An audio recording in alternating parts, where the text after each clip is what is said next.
My favourite Ferraris are always the two-seater mid-engine models, starting with the first Ferrari I really fell in love with, which officially wasn't a Ferrari because it was the Dino 246 that hit the streets in the late 60s.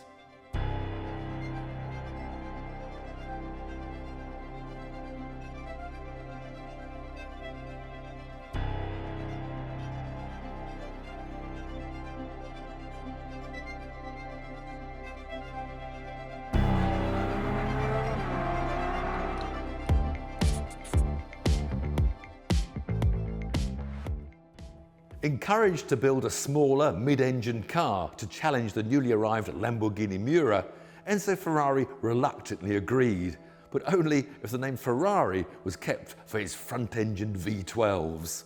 So the little V6 Dino was named after his son, who had been working on V6 racing engines before he sadly died at the young age of just 24.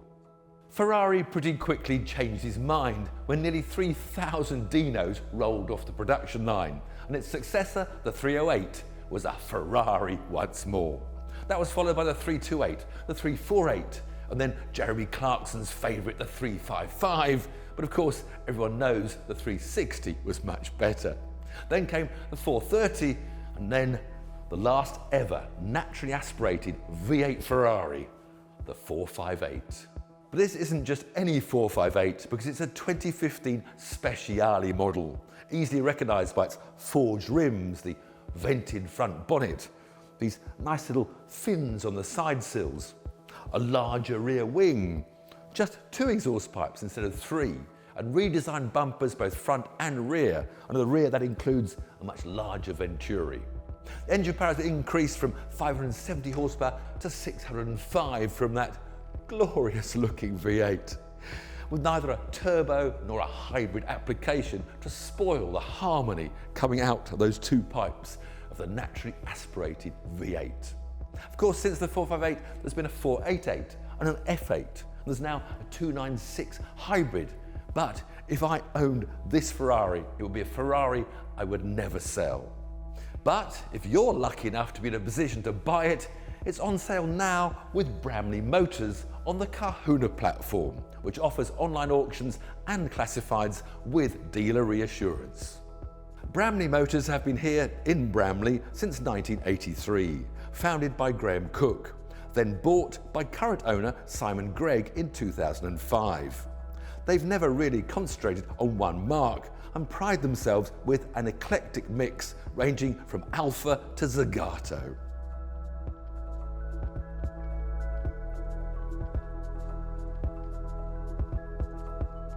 And with me for our little drive today is the Marketing and Sales Director for Bramley Motors, Jack Morgan-Jones.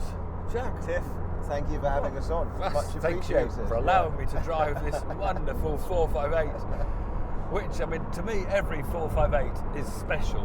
But this is a special. I just love this car. It's a particularly nice thing. I mean, they're a great car anyway. Yeah. So they're a fab thing. Exactly. It doesn't matter what derivative you go for.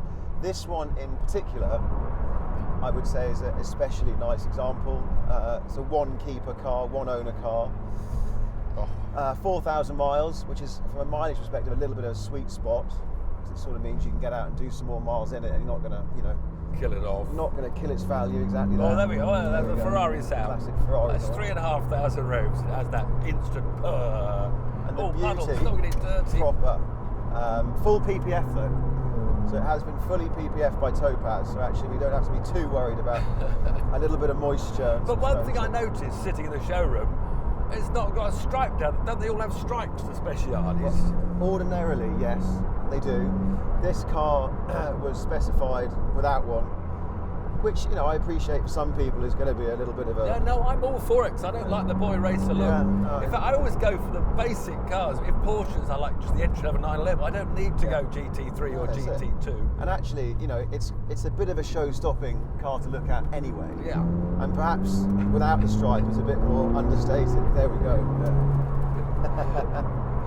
So I see a lot of carbon fibre. Is it not even a standard Speciale? It's got bits on it as additions. No, I think the chap that originally ordered this had waited quite some time for an allocation. So when he was eventually passed the order book, it was a case of sort of tick it all. So it's all the carbon. It's obviously got a front lift system, titanium exhausts, fancy front light system, adaptive front light, everything you could put on one of these, he's sort of stuck on it. So yeah, it's actually originally it was supplied on its original tyres. He's never put it around a racetrack, so it's been purely road miles. He said he'd taken it for a little bit of a trip onto the continent, but ultimately it just wasn't getting used, so took advantage of sort of. But this must be a huge investment. I mean, they must be growing and growing in price, because the F8, it's got a turbo, and the new 296 is a that's hybrid. A totally different kettle of fish, that car.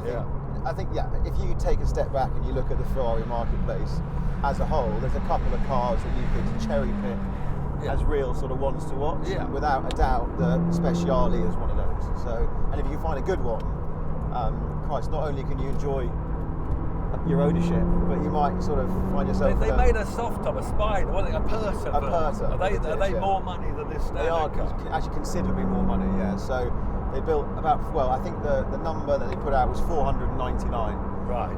Versus, I think it was just shy of 3,000. Now Ferrari never actually disclosed those figures, but it's on relatively good. What's the word? Authority that's about the number. Yeah. So yeah. So now I've been cruising along in auto now. Yeah. And to play with a lovely gearbox, you actually have to press auto. That's it. Classic Ferrari fashion, slightly counterintuitive. And now I'm in full manual, and we can go down through the gears. 9,000 RPM rev line. Oh, the red light's coming on there. Then.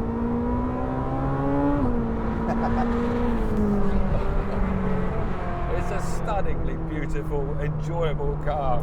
But are you finding less and less 458s coming through your hands as people hold on to them for a bit longer? So particularly Speciales, but even the broader mark, the 458 as a whole, the price is really firmed up. In fact, they actually, for a comparable 488 model, slightly overtook it in terms of the value, and as a result, a lot of owners sort of put them in the market to sell. So in truth, there's quite a few Spiders and Italias out there, but. It's one of those cars. As I said, if you find a good one, it's worth kind of sitting on it a little while, I think, and seeing how you get on. And what's happened all the years you've had with Bramley? Have you got any special cars you remember selling that stand out? Yeah, we've had lots through. We're very lucky. We get lots of nice bits through the doors at Bramley. We supplied JK with a lovely 8C a couple of years ago. He's a proper car fan, JK. He's a lovely bloke, really understands his cars. Yeah, he bought a fabulous 8C off us. We sent last year. We sent an F12 TDF out to Malaysia, which was a delivery mileage example. Lovely thing. But even there now, we've got a fabulous DB5. We've got 2 DB6s. We've got a Speciale. Do you have like regular clients that you tend to get that come back to? We do a lot of return business. Yeah, we have a lot of return business. So when dealing with the 458s, I mean, Ferraris, you always think they're a bit of a racing stallion. Are they problem reliability? Are there any sort of Achilles heels, weakest links you have to be careful of? From a maintenance perspective, I actually think they're very rare. It's never a Ferrari that gives us a problem at Bramley. So like any other dealer, I'm sure we have little gremlins and things like that. But the engines have forever been solid. The only thing now is just it comes down to history. Is the car been serviced properly? Has it been checked over? You might have a few, depending on the car's mileage and how it's been stored. You could be getting into suspension components potentially needing to be replaced just purely because of age and how they're weathering. Okay. But actually, on the whole, but you use main dealers then for your all main any dealer. Work you do. It's all main dealer. Go back to manual again.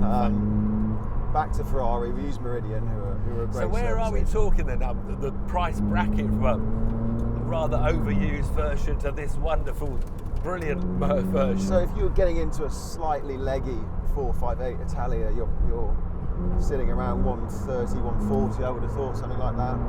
So I could get one for 130, 140. Do you know what? I'd have to go and have a quick look on the classifieds and see what's what. But this example, with its history and everything else, is 360,000. Oh wow! So,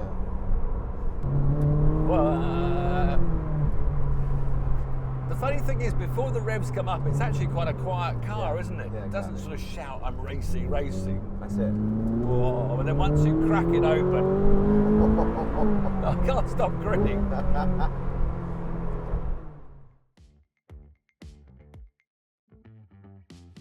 So if you're lucky enough to be looking to buy an immaculate Ferrari 458 Speciale, you can find one with Bramley Motors on the Carhuna platform.